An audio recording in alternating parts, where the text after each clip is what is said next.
pas begitu hidangannya jadi dan begitu kita makan, itu sumpah kayak kita makan ini kayak kita makan pasir, kayak kita makan tanah.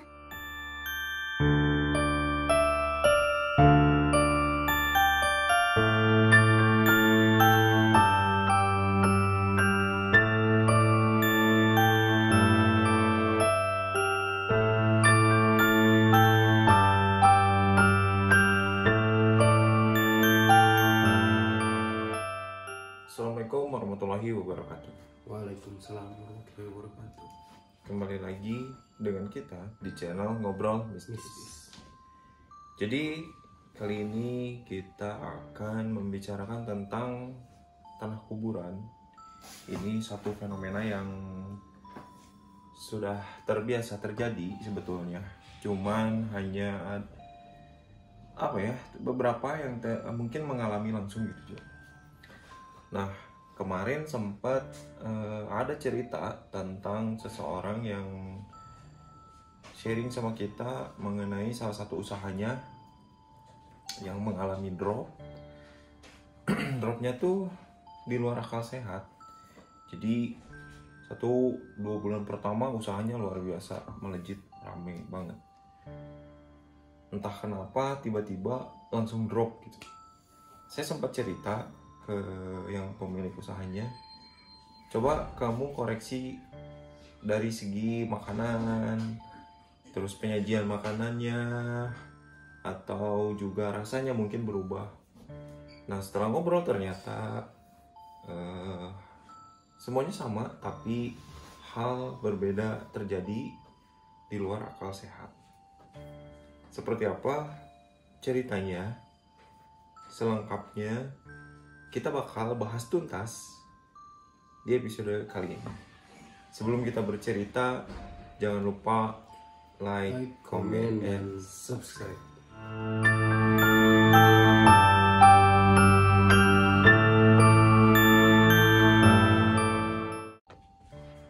Nah, oke teman-teman, jadi awal ceritanya itu adalah teman kita itu mau bikin sebuah warung, rumah makan bareng bersama orang tuanya.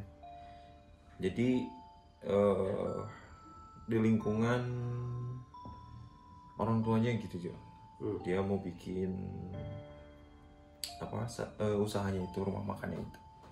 Nah, setelah 1-2 bulan dari rumah makan itu dibuat, itu tuh ramai banget gitu yang beli itu. Jadi pas begitu opening si rumah makan itu tuh wah luar biasa ramainya gitu. Tapi memang yang namanya opening kan biasanya rame kan. Iya pasti. Kalau ada promo ya. Apalagi disertai dengan promo kayak gitu. Nah, setelah opening itu, seminggu dari opening, ya mungkin penyajian makanannya bagus, rasanya juga enak, terus harganya juga terjangkau mungkin, yang akhirnya si warung itu ramai banget pembelinya, pengunjungnya tuh ramai. Nah, setelah berjalan 2 bulan, rumah makan itu tiba-tiba sepi mendadak ya. Mendadak banget sepi, dia bilang. Nah, tadi kan saya udah cerita di awal, ketika dia sharing sama saya mengatakan kepada dia, coba kamu introspeksi apa yang salah. Mungkin ada yang salah dari rasa kah, dari resep yang berubah, atau dari penyajiannya, atau misalkan dari pelayanannya, waitersnya juga yang mungkin kurang berkenan di hati pelanggan. Itu kan bisa jadi salah satu faktor gitu. Nah, setelah dia terjun langsung di situ, di tempat usahanya itu, di warungnya itu, ternyata semuanya tuh berjalan kayak awal gitu. Jadi nggak ada perubahan sama sekali, baik itu dari resep, dari penyajian, bahkan dia sendiri yang melayani para tamunya yang datang ke warungnya itu gitu. Jadi kan ya masa yang punya gitu kan, yang punya warung dia merangkap jadi waiters, berarti kan dia udah punya standar untuk melayani konsumennya kayak gimana. Nah, dia tuh bingung gitu, kenapa ya bisa sampai kayak gini gitu. Soalnya si penurunannya itu benar-benar drastis. Seharusnya kan kalau misalkan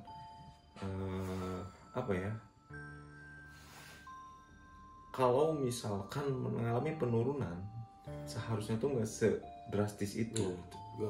Nggak langsung nggak ada gitu. Pastilah bertahap gitu. Karena kan nggak mungkin waktu opening nih misalkan datang nih 100 orang yang ke situ ke tempat. Kan dengan waktu yang bersamaan si orang tuh punya pemikiran yang sama nggak datang ke situ gitu. Kan itu mustahil gitu. Kalau misalkan kita pakai akal sehat. Nah, timbullah rasa penasaran itu. Timbul rasa penasaran kenapa bisa ini terjadi.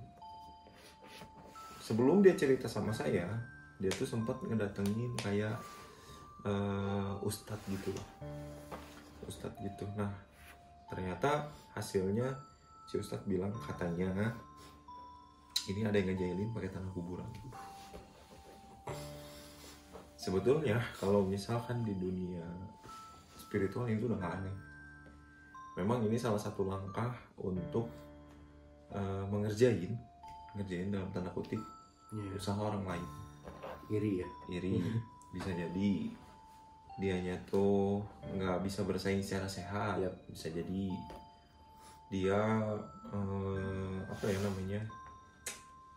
mungkin panas juga gitu. Yang namanya usaha kan kadang naik kadang turun. Nah dia tuh nggak bisa menyadari itu. Pokoknya intinya kalah persaingan lah, dia kalah, takut kalah saing gitu.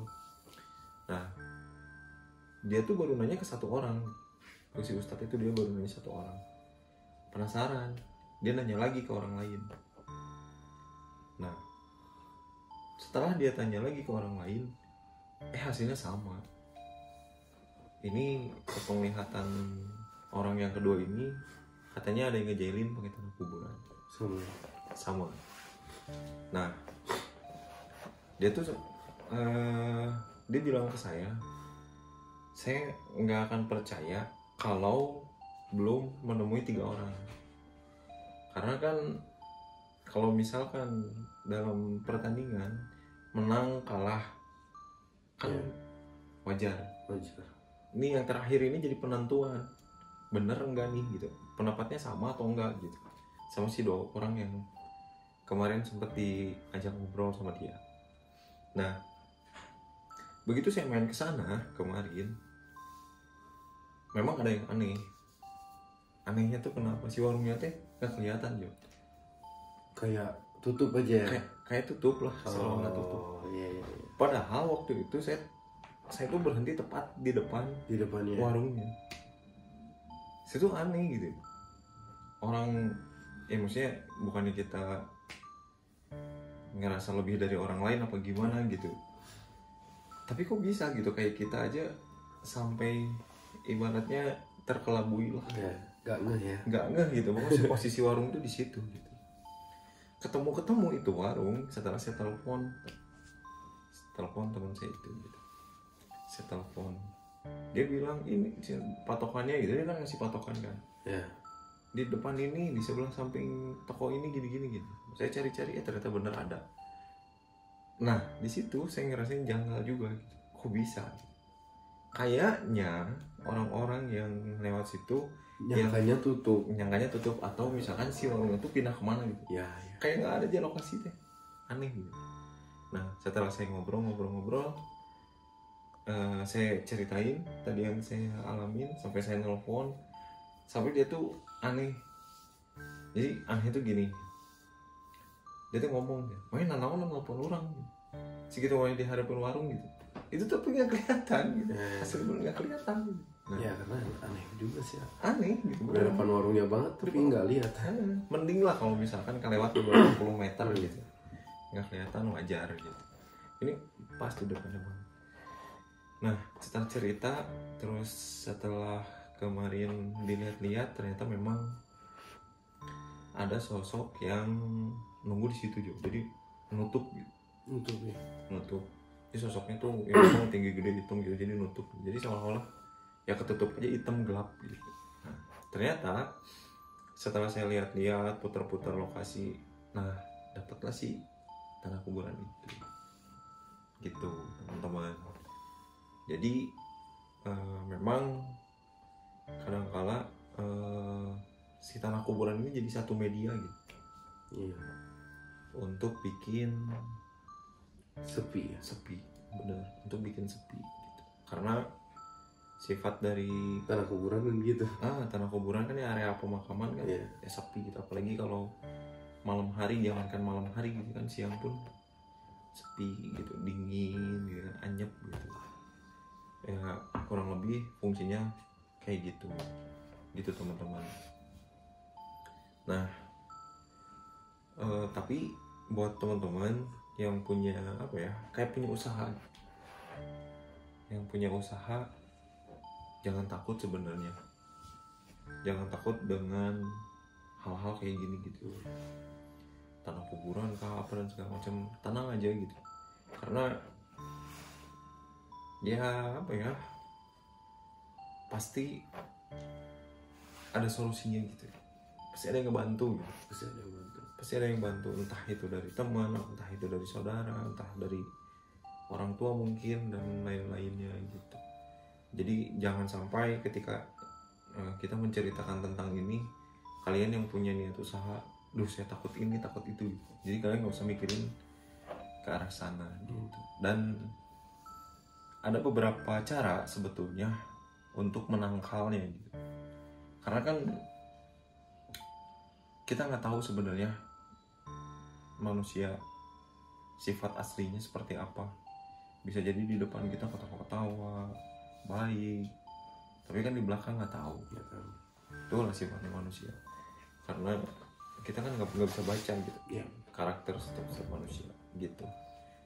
Nah nanti saya kasih tahu beberapa tips untuk sebetulnya mungkin bisa dibilang menangkal juga bisa, mencegah juga bisa. Mungkin tahap selanjutnya tuh kayak membersihkan gitu, itu bisa gitu ya.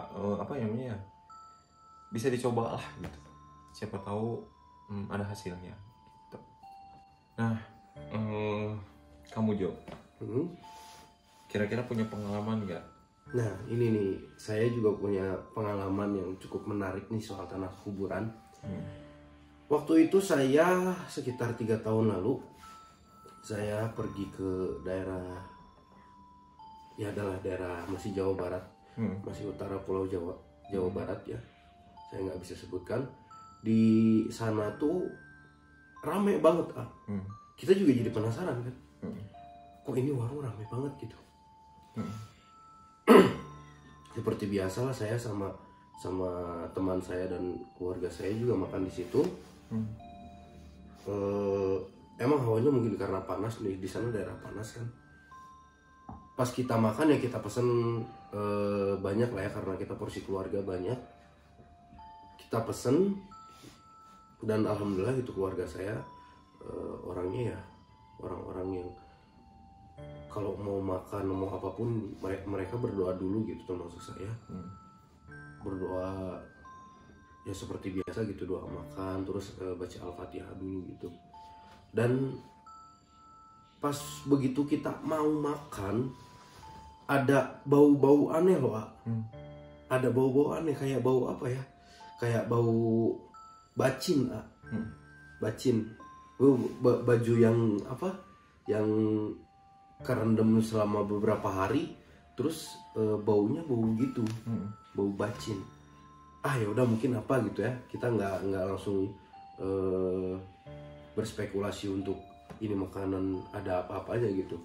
Pas begitu hidangannya jadi dan begitu kita makan, itu sumpah kayak kita makan ini, kayak kita makan pasir, kayak kita makan tanah. Rasanya tuh kok tanah. Terus keluarga langsung nggak makan. Di situ keluarga nggak langsung nggak ada yang makan. Kita langsung pulang, bayar dulu langsung pulang, dan ditanya juga sama pegawainya, Mbak kenapa nggak dihabisin? Ya saya juga nggak mau nggak mau langsung kamu pakai ini, kita juga kan punya inilah ya, hati nurani. Iya, hati nurani. Enggak, saya nggak lapar, nggak jadi makan.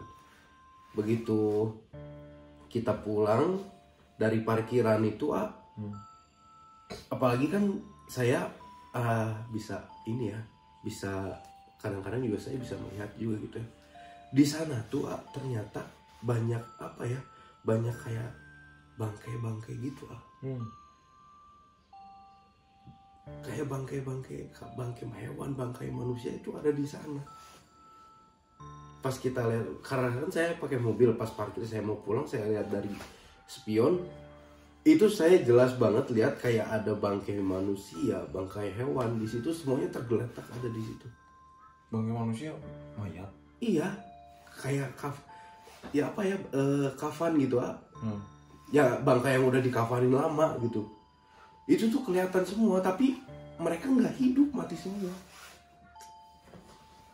Tuh, saya jadi merinding lagi. Itu kejadian, salah satu kejadian yang saya saya masih marking, saya masih ingat itu tempat makan sampai sekarang. Dan kalau ke daerah itu saya nggak mau lagi makan di tempat itu. Karena apa ya? Kalau untuk manusia normal mungkin ya mungkin enak-enak aja gitu. Tapi kalau untuk kayak aku gitu ya, yang bisa lihat, kita pasti kabur lah. Bukan karena takut gitu, tapi karena itu nggak baik dari segi apa ya, auranya negatif banget, pasti negatif juga ke kita. Dan pentingnya untuk kita berdoa di situ ternyata untuk mencegah kita dari hal-hal seperti itu. Nah, itu salah satu yang paling saya ingat sampai saat ini. Itu saya pernah nyoba itu, luar biasa pokoknya. Nah, itu pengalaman Ijo waktu itu makan di salah satu rumah makan. Kalau saya pengalamannya pernah gini, Jo, dimintain tolong sama seseorang. Jadi si orang ini tuh mau ngejual rumah. Si rumahnya bagus, baru dibangun, full furnish, harganya murah sebetulnya untuk pasaran daerah situ. Tapi kok ada yang datang udah cocok nggak jadi gitu. Ada yang datang udah cocok nggak jadi. Nah, sempat dia minta tolong ke saya kan, coba tolong dicekin kira-kira apa yang ada yang takut ada yang salah gitu.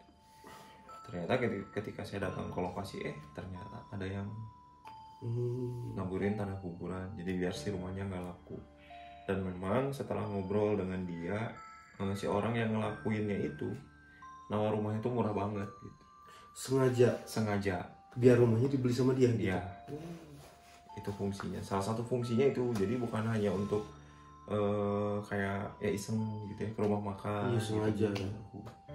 Jadi orang yang ngejailin yang mau ngejual rumah nggak laku-laku, dibeli sama dia, dibeli murah, bisa harganya itu bisa setengah. Jadi kalau misalkan si rumah nih contohnya harganya 300 juta misalnya, jadi 150. Jadi 150. Luar biasa itu manusia. Gitu.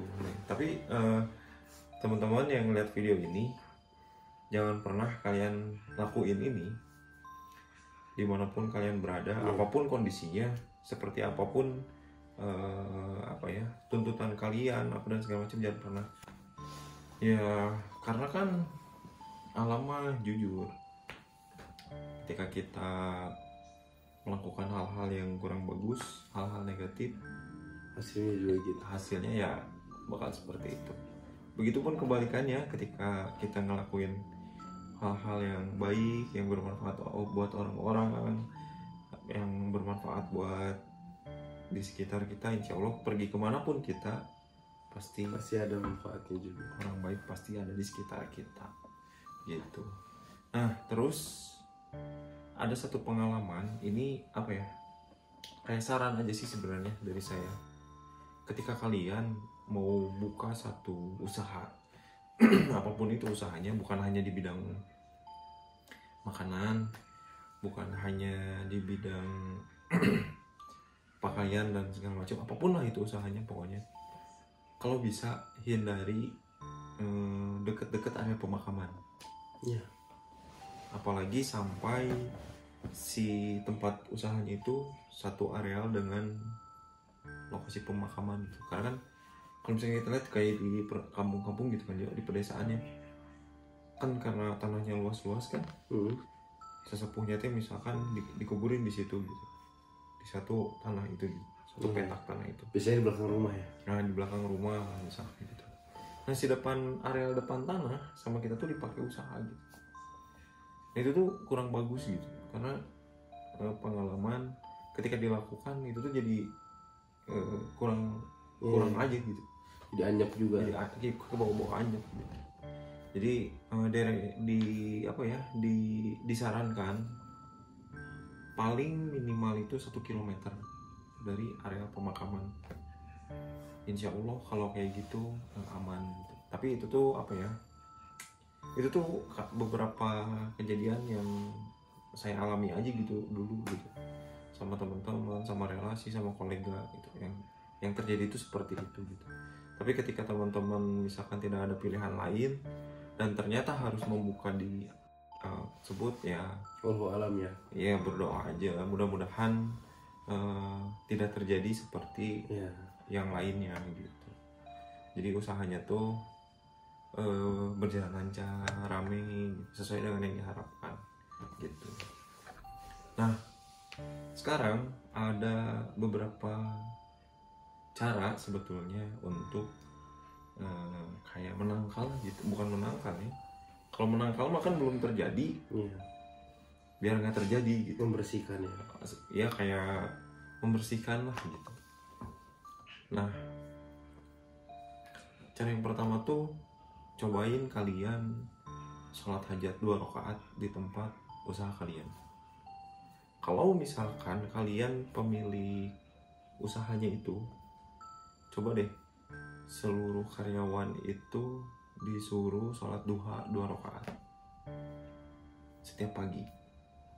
Nggak mesti serentak bareng gitu, tapi kalau misalkan bisa bareng sih ya bagus gitu. Tapi kalau tidak memungkinkan, gantian aja gitu sholatnya. Misalkan si pegawainya tuh ada 4 orang, yang 2 orang sholat, yang 2 orang jaga gitu. Nanti udah selesai gantian gitu. Tapi ya syukur-syukur bisa berjamaah gitu sholat. Terus cara yang kedua, kalian itu bisa pakai media air sama garam. Jadi si garamnya dimasukin ke air, dibacain ayat-ayat ruqyah. Jadi ayat-ayat ruqyah itu kan ada beberapa kan. Jadi yang pertama itu Al-Fatihah kan. Terus ada Al-Baqarah. Ya Allah. Al-Baqarah ya ayat 1 sampai 3, nanti disambung sama ayat 83 juga, nanti Al-Baqarah 3 ayat terakhir. Terus ada ayat kursinya juga gitu. Terus ada surat Al-Ikhlas, Al-Falaq sama Anas. Iya, itu terakhir nanti di penutupannya. Terus ada surat Al-Jinnya juga. Nanti kalian untuk lengkapnya bisa tanya langsung lah ke kita, runtutan surat yang dibacainnya seperti apa gitu. Atau kalian bisa browsing juga di Google, di medsos juga banyak gitu. Banyak lah cara-caranya yang bisa kalian tempuh gitu. Tapi dengan syarat bacain ayat-ayat ruqyah tadi gitu.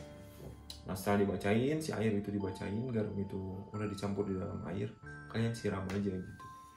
Siram di areal usahanya ya, area rumahnya yang mau dijual kayak apa segala macam gitu. Nah, siram aja sambil ya kita berdoa minta sama Allah biar yang niat-niat jelek sama kita tuh